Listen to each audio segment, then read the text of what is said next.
皆さんこんにちは。一橋 ICS の大薗です。競争力カンファレンスにご参加いただきありがとうございます。今日はここにいる一橋ビジネススクールの3名でご案内いたします。楠木、野間、大薗です。どうぞよろしくお願いいたします。ポーター賞はユニークな競争戦略の考え方と実践を広め、議論を進めるために創設されました。2001年の創設です。ちなみに一橋 ICS ができたのは2000年のことでした。ポーター賞の名前はハーバードビジネススクールのポーター教授に由来します。最初にですね、竹内先生は一橋大学 ICS の創設最初期の研究課長ディーンでありましたけれども、ポーター賞を作られた方でもあります。でポーター先生との長い共同研究の歴史をお持ちであります。このお二人がリーダーとしてポーター賞を作られ、引っ張ってこられましたので、最初にその竹内先生によるポーター先生へのインタビューで、どのような思いでポーター賞が作られたのか、その目的などもビデオでお話しいただきたいと思います。ではご覧ください。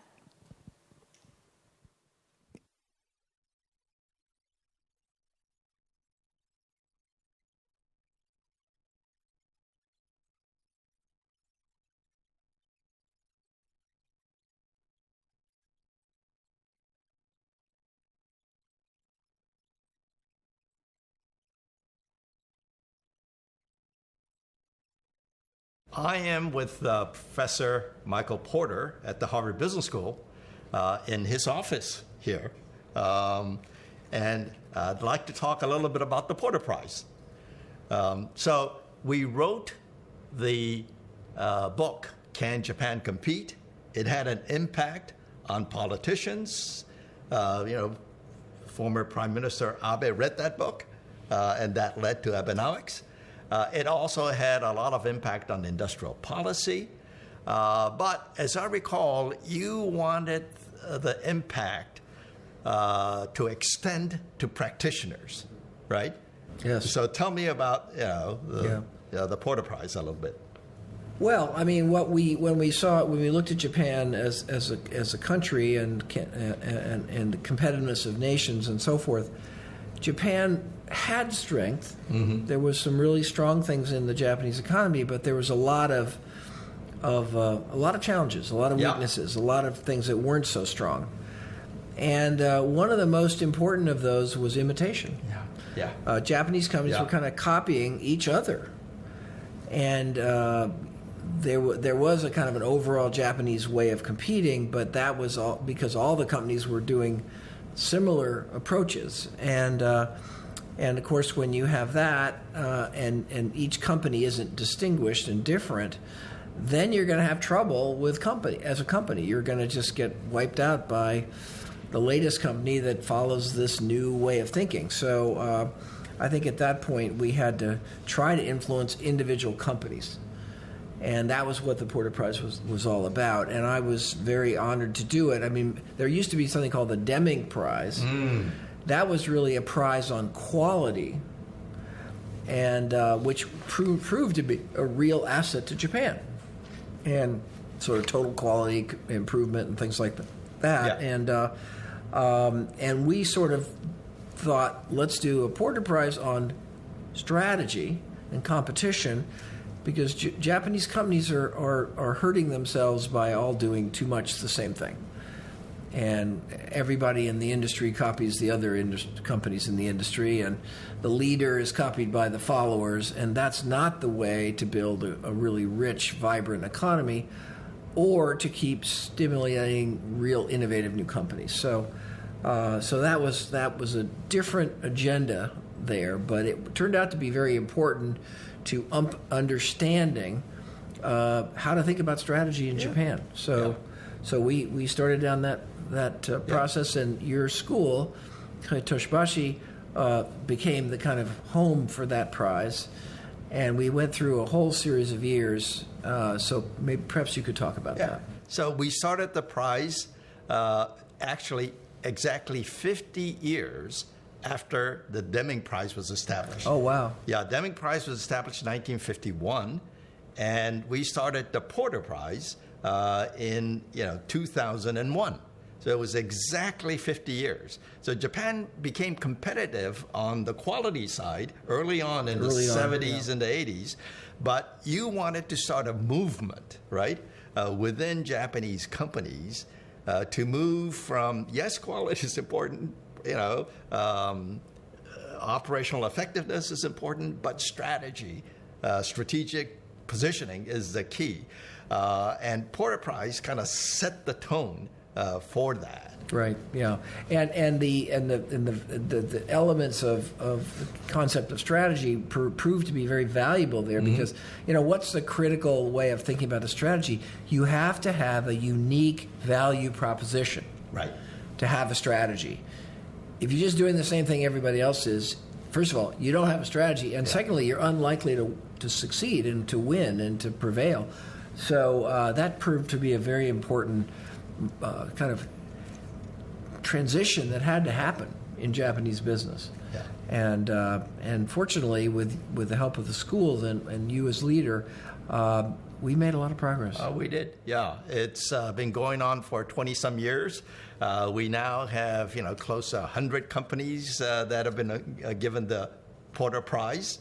And they're now some of the up-and-comers as well as leading companies in Japan. So you did start a movement, I and did. it's continuing. Let's be clear. Yeah. We started it. Without you and Toshibashi University, we couldn't have done it. Thank you. Because it took a lot of work to find companies in Japan that we could work with and try to influence. And we did. Yeah. It wasn't easy. Yeah. We learned another thing about Japan. Yeah. In that process. Yeah. We learned that Japanese companies don't want to put themselves at risk of not being the winner. Remember that? Interesting, yeah. And we had a hard time getting enough companies that we would like to have had even more companies be part of the prize, but they didn't want to be part of it if they didn't think they were going to win. Yeah. And of course, most companies couldn't win, but it was fascinating. And you and I, we'd talk about it every year. I'd say, right. Hiro, why can't you guys get more companies in this process? And you would just remind me that, no, you got to understand, Japan's a little different. People here want to be winners. They want to get patted on the head. They don't want to be said, oh, I didn't do so well here. Yeah, that's right. Not the Japanese way. Loser, right? You don't want to be a loser. Yeah, talking about the difficulties, I recall me having a big difficulty putting your name on the prize. You resisted. You said, thank you, but I don't want my name on the prize. Think of other names. I finally convinced you after 6 months by saying, well, Deming was an American. He was a statistician, and I think we need another American, a business school professor's name on the prize. So, well, once we got into it and thought really deeply about what we were trying to do, I think it became clear that if my name would help, I'd be happy to contribute to this prize. And I was deeply involved in it, as you know. I was on the team, and we did all this work together, and some of my staff here were very involved in it. So it turned out well. It sure did. And it expanded to other countries, right? Yes. So it started in Japan, but Porter Prize is now established in India and other places, yes, right? So we did start a movement. We started a movement beyond even Japan. Yeah, it's great. Well, I'm very proud of that. Thank you. Thank you. You were the one who kept pushing me, but that's what I needed. That's what I needed. Thank you. Yeah. お二人の関係性が漏れてくるような対談インタビューだったと思いますが、このポーター社ができる1年前に一橋 ICS も設立されまして、その時に竹内先生にポーター先生が送ったアドバイスが、何か新しいことを始めるのならばモーラルパーパスを持ってやれというふうにおっしゃったということで、何か世の中の役に立つことをその新しい組織を通じてやろうと。でこのポーター賞もその一つの試みだったと思います。でポーター賞はそういう意味ではその志に賛同いただいた三菱 ＵFJ モルガンスタンレー証券様などさまざまな組織のお力添えによって実現しています。ありがとうございます。野間さん、今のインタビュー聞いて何かリスポンスコメントありますか？はい、今お二人の対談の中でかつて日本企業は模倣戦略が中心だったっていう対談がありました。でお二人の日本の競争戦略の中でという書籍の中でも半導体産業の日米比較をして日本企業はどのプロダクトにも進出している。でもインテルとか欧米企業は事業レベルあるいは製品レベルでもフォーカスしてるよねっていうことで日本企業には戦略ないっていう議論をされてたんですが、今年のポーター賞の受賞で半導体産業のルネサスが受賞しているっていうのはポーター賞あるいは CEO の柴さんがハーバードビジネススクール卒業っていうのもあるかと思いますが、ポーター賞のインパクトが日本企業あるいはその戦略の重要性ということが日本企業にも理解され実践されたという結果を表しているんじゃないかと思っております。